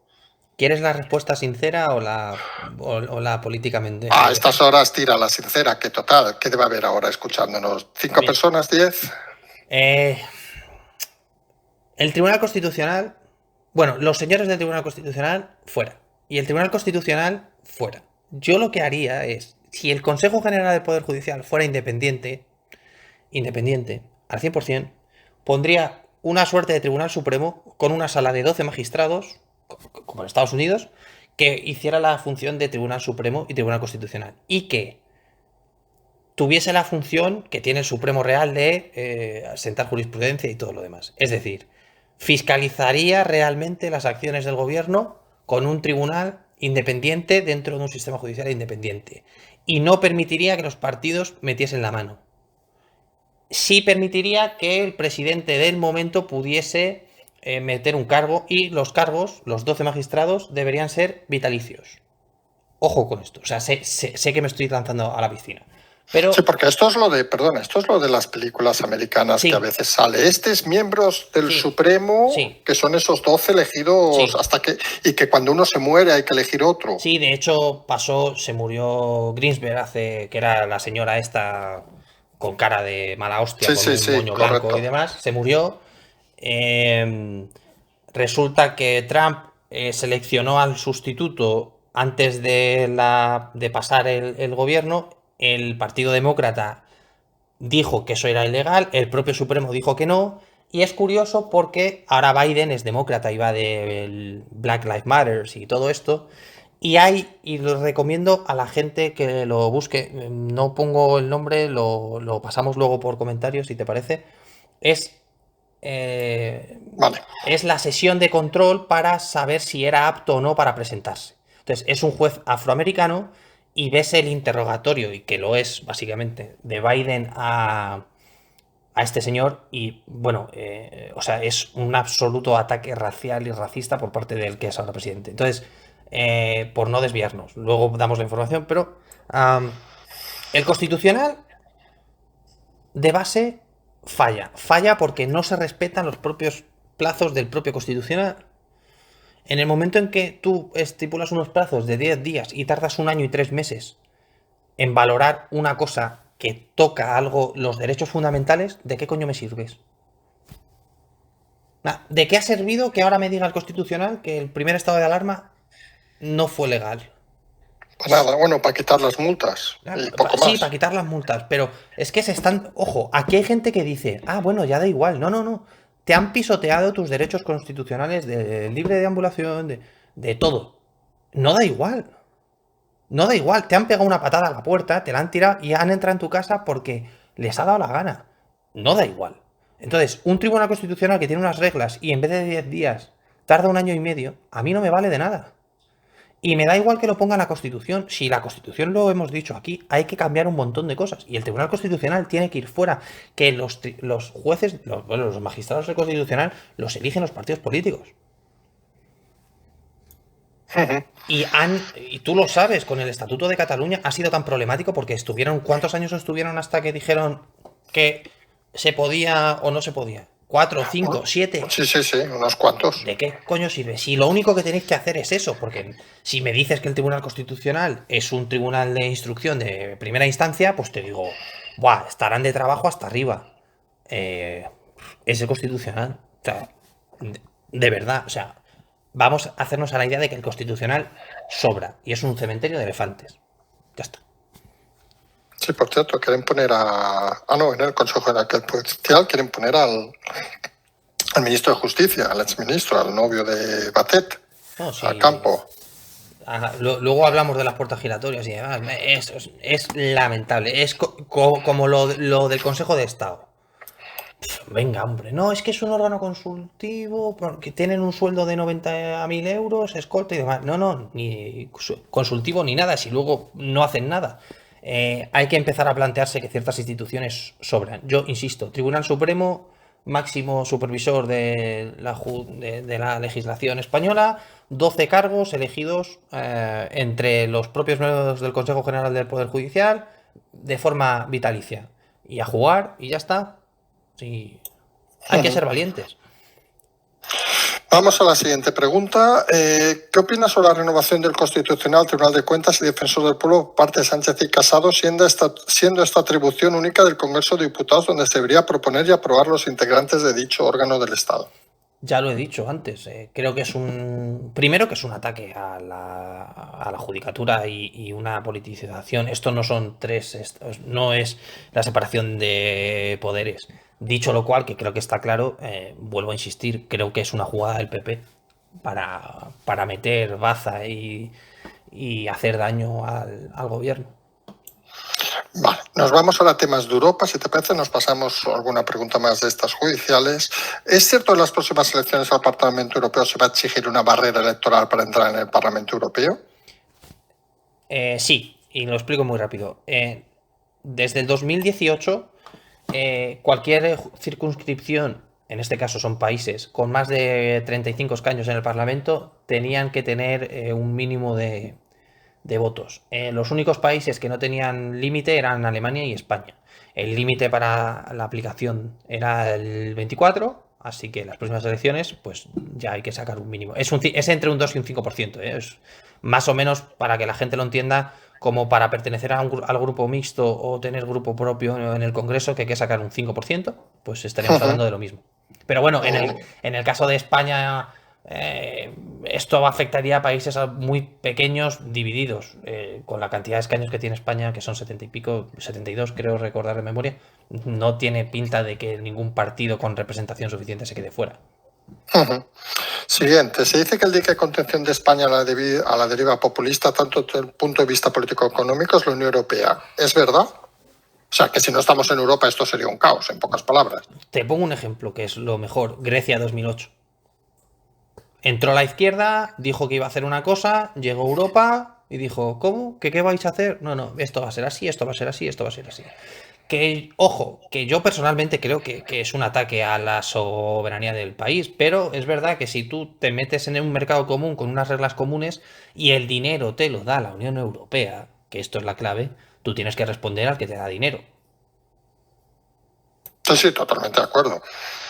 Siguiente pregunta. Nos dice el oyente que ha leído que el 66% de los fondos europeos van al sector público. Nos dice, ¿cómo es posible que sigan comprando deuda a un país que no protege al sector privado, que es quien crea riqueza, paga impuestos, crea impuestos? ¿No dice nada Europa a estos movimientos? El dato yo lo voy a poner en cuarentena porque no lo hemos encontrado como tal. Entonces, sí, yo te lo digo, salí el otro día en la portada, pues lo cité yo. Y no te quiero mentir ahora, yo creo que era Voz Populi o El Mundo incluso, bueno, mira qué te digo.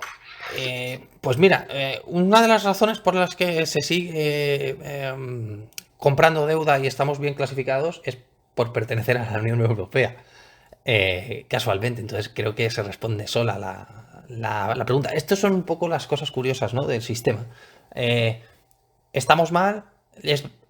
Es verdad que la Unión Europea nos puede exigir que de hecho lo va a hacer, que ese dinero no vaya todo a la administración, pero Europa entiende que la administración es la que puede permitir el crecimiento del país, no las empresas privadas en ciertos ámbitos. Entonces, por responder a la pregunta, estamos también vistos como bono porque estamos en la Unión Europea. Vale. Siguiente, nos saltamos una. Siguiente, si se movilizase o protestase la derecha tomando la calle de forma indefinida, bueno, esto es un milagro, tal y como ocurrió el 15M, ¿creéis que tendría a medio plazo algún efecto para mover la silla a Sánchez? ¿Por qué la derecha no se atreve a dar ese paso de forma permanente como sí se hizo la izquierda en el 15M? Yo creo que primero la derecha, no necesitaría eso, necesitaría movilizarse. Es decir, no hace falta joder al personal y estar 9 meses en sol para... Primero porque se vio que no funciona, porque a Rajoy no le echó el 15M. Al único que benefició el 15M es a Pablo Iglesias y a sus amigos. Bueno, y a sus peluqueros y a sus estilistas y todo esto, pero comentarios aparte, yo invito a la derecha de que piensen como, no como partido, sino como parte de la sociedad. Vamos a poner movimiento cívico, si te parece, el salir a la calle, porque ahora mismo, si la derecha o la sociedad sale sin una pancarta a un partido a la calle y señala a los sindicatos y señala al gobierno, el sistema se va a caer 100%. Pero claro, el problema es, y no voy a dar nombres, que aquí todo el mundo se quiere apuntar tanto y colgarse la medallita, que es lo que hemos dicho tantas veces. Está mal el país. A mí ahora me da igual qué partido esté. Yo lo que quiero es que el partido que esté mejore la situación. Si la derecha no se junta como elemento cohesionador a nivel social y sale a la calle, pues un poco lo que fue la foto de Colón, por hablar en términos que se entiendan, y no se señalan a los culpables, no va a afectar. A mí ahora mismo, si sale una manifestación del PP o de Vox o de Ciudadanos, obviamente va a servir de menos aún. Entonces, por favor, movilícense. Porque fíjate, una cosa de esas que ha salido a última hora de la tarde, ¿vale? El Congreso permite que Alberto Rodríguez siga en su escaño pese a la condena del Supremo. ¿Qué te parece? Pues Esto sí, no estaba en el guión, ¿eh? pues si fuera, yo sinceramente, si fuera Batet, estaría preocupada porque huele a prevaricación. Según el reglamento del Congreso y la propia sentencia. No, así consta, nos estamos leyendo literalmente, consta en el informe elaborado por los servicios jurídicos de la Cámara que este martes será objeto de análisis en la reunión que mantendrá la mesa del Congreso para tomar una decisión definitiva. Bueno, que sea sujeto de análisis es una cosa, pero aquí hay que tener en cuestión una cosa. Es quebrantamiento de condena. Porque parte de la condena es inhabilitación por los días de multa. Si tú tienes 50 días de multa y no estás inhabilitado 50 días de multa, es un quebrantamiento de condena. Pues según el informe de los letrados, no cabe derivar consecuencia extrapenal, consideran que es extrapenal lo siguiente, en el señor Alberto Rodríguez. Yo estoy alucinando en estas cosas. El tema es que desconozco a qué se refiere con extrapenal, pero es que, insisto, es un quebrantamiento de condena. Ahora mismo el Supremo podía, no sé, incluso por el propio reglamento del Congreso queda claro de que debería dejar su escaño. Ojo, y no quiero mencionar, porque sería jugar sucio, el código ético del Partido Morado, que decía que cualquier persona imputada y no sentenciada, imputada, debía dejar el cargo público. Ojo de dónde venían y dónde están, ¿eh? Sí, porque esto al final puede, y hablamos de Batet, tenemos un pequeño inciso en las preguntas, esto al final puede formar parte de esto que hemos denominado la guerra gobierno-poder judicial, porque el Supremo puede coger un cabreo muy grande. No, es que con la ley en la mano el Supremo tiene que decir que es un quebrantamiento de condena y meterle los 50 días de multa en la cárcel.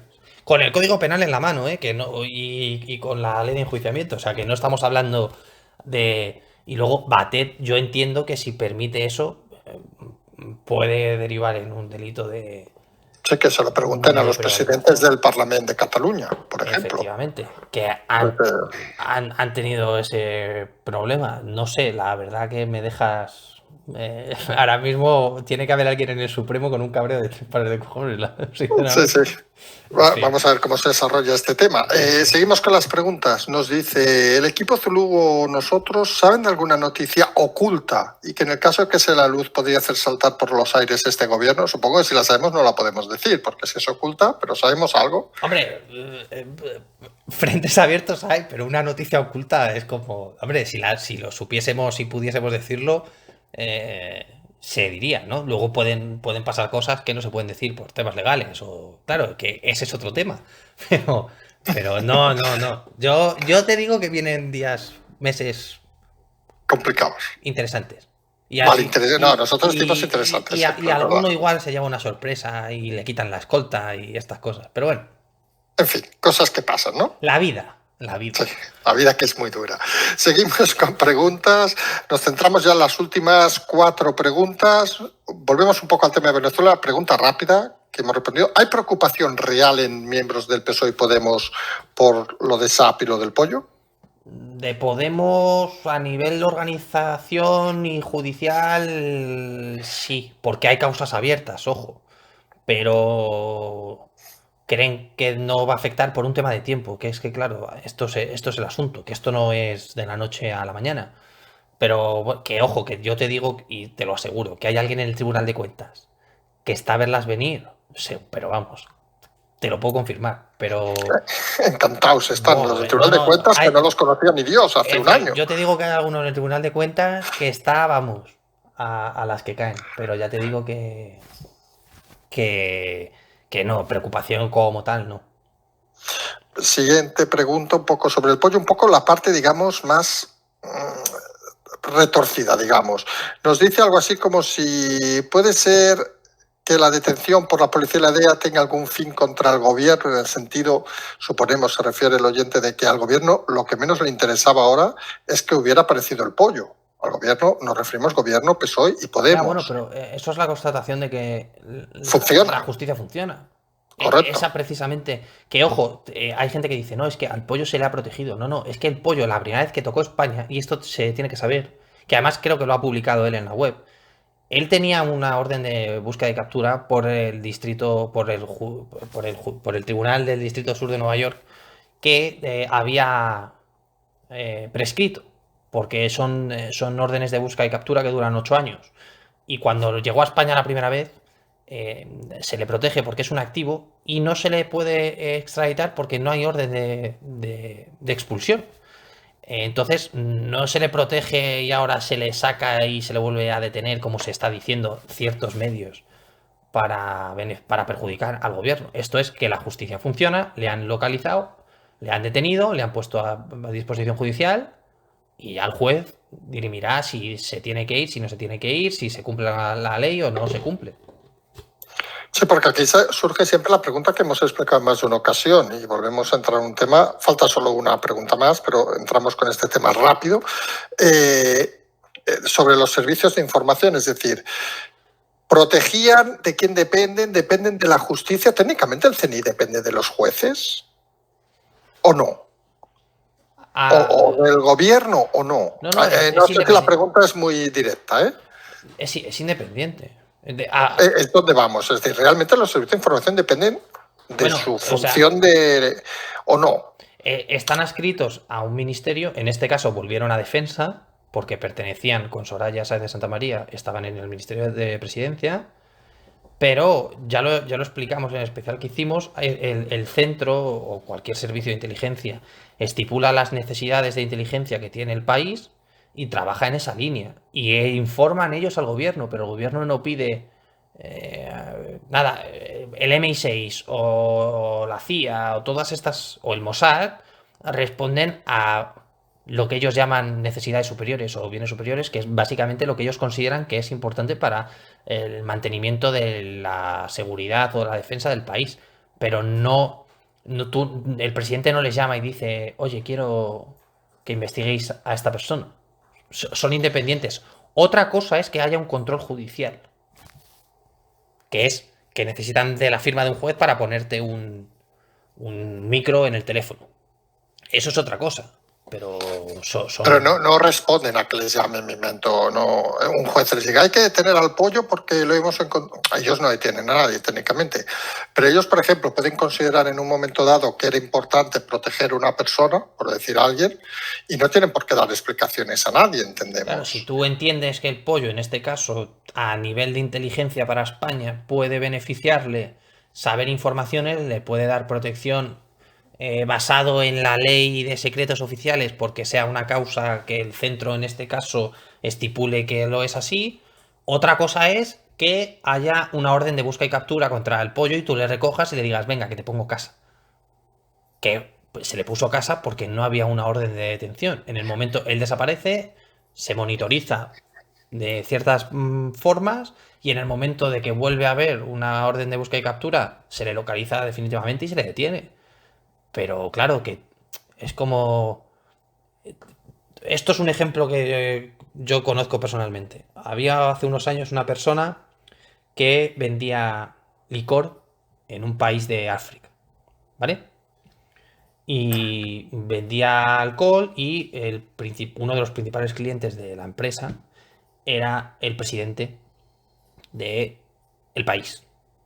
Había intereses para un país en concreto de la Unión Europea y el gobierno, el servicio de inteligencia, contactó con él para que les diese información de lo que veía o de lo que hacía cuando iba a este país. Y se le daba protección en el terreno. Se le ponía una escolta que eran escoltas básicamente militares. ¿Por qué se le hizo? Porque a nivel de inteligencia este país entendió que era beneficioso para la seguridad del país. Pues con el Pollo Carvajal puede pasar lo mismo. Mundo curioso de los servicios de información, ¿eh? Es curioso, es curioso. Sí, dejémoslo ahí.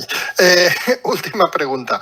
Con el prestigio de España por los suelos, la vinculación del gobierno con Venezuela y de confirmarse la mina de oro de Zapatero, sobre todo esto haciendo, o puede llegar a hacer que España pierda inversión extranjera.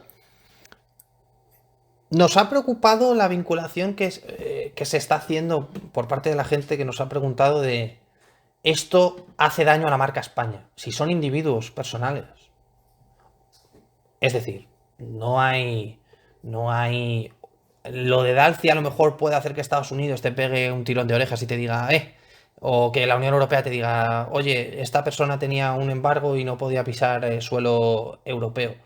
Pero esto a un inversor, a un inversor extranjero, le preocupa que vayan a hacer una ley de la vivienda, por ejemplo. No le preocupa que un señor que fue presidente tiene una mina de oro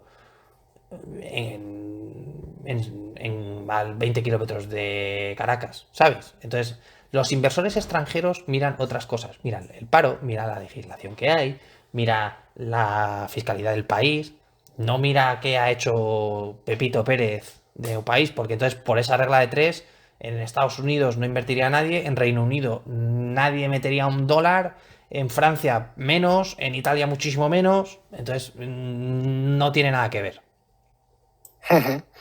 Si te parece, antes de la típica pregunta, una pregunta curiosa. ¿Dónde está Ábalos? ¿Sabemos algo de Ábalos? ¿Sigue enfadado con el mundo? ¿Está con ganas de salir? No sé si sigue saliendo en tertulias. Sí, creo que televisivas. Estuvo la semana pasada en alguna tertulia y dijo... Sé que he hecho mierda contra alguien, la verdad, pero no... Es curioso cómo le está interesando mantener perfil bajo, la verdad. Pero bueno, en fin. Sí, ahí vamos. La curiosidad de que es gente que parece que de golpe abraza el anonimato. No sé si es la palabra correcta, pero... Sí, es algo curioso, pero bueno, supongo que Ábalos también le interesa a él por su forma de ser o por lo que se habla de él, estar de perfil bajo.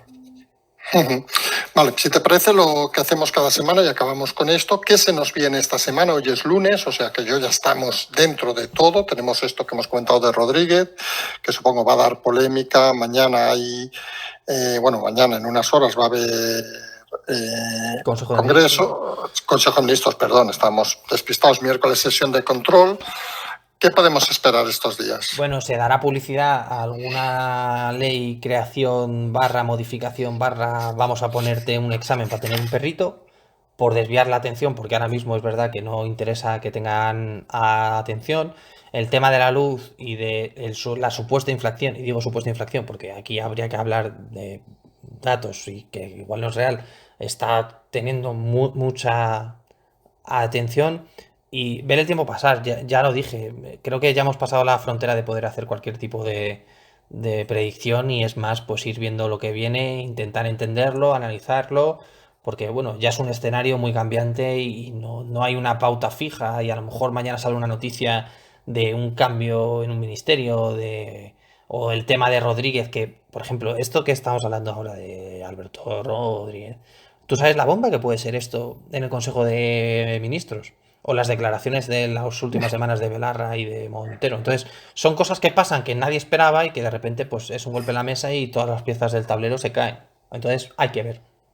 Sí, porque antes parece que todo eso lo Nos guste o no, lo medio controlaba Redondo, ahora ¿quién coño controla el juego? Ahora ¿Quién es el croupier en la Moncloa ahora? Nadie. Ahora es lo que salga. ¿Que sale bien? Estupendo. Somos la hostia y unos genios. ¿Que sale mal? Bueno, no es culpa nuestra, es la situación.